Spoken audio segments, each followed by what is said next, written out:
Baka gusto po ninyo magbigay ng siguro kaunting opinion lamang dun sa usapin po ng destabilization kasi meron pong nagrally sa may part po ng Makati area na hinihingi yung resignation ni Pangulong Marcos.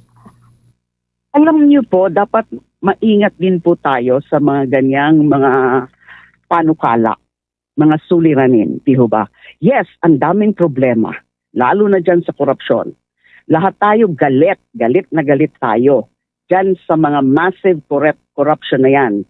Ang tawag ko nga dyan, syndicated official corruption. This is really the biggest corruption scandal in our history na naging pipitsugin na lang yung mga ginawa noon ni Napoles and her cohorts dun sa Napoles PDAF scam. Kasi this one involves multi-billion peso projects, infrastructure projects, flood control projects, at iba pang mga projects na marami pa dyan sigurado kung makakalkal sa isang masusing investigasyon.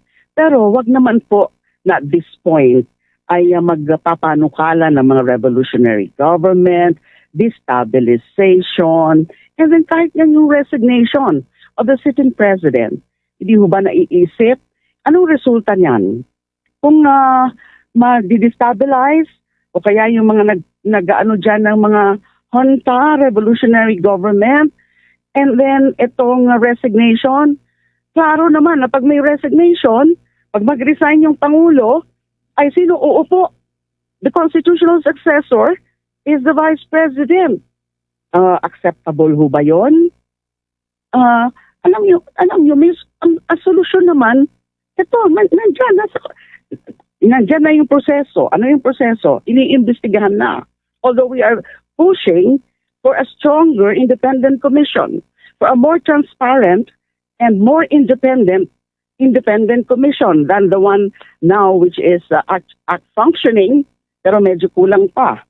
Is the one created under Executive Order number 94, yung ICI. Kami po sa House, meron na kaming pending na yung sa House Bill 4453 na kailangan ng mas malakas pa, stronger at mas independent na komisyon. Yan na yan, hayaan yung proseso. And then may bago tayong ombudsman na sa tingin ko naman kaya niya.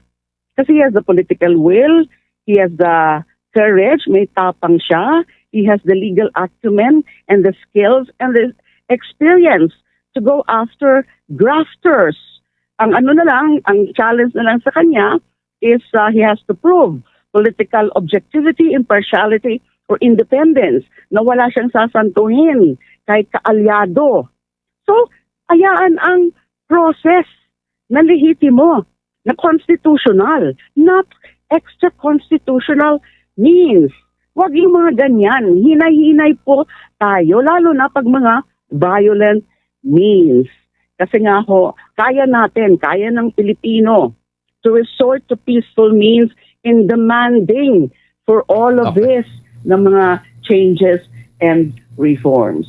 So, hindi po katanggap-tanggap at this point yung mga ganyang mga panawagan. It can only be for political, mga agenda po yan, partisan agenda.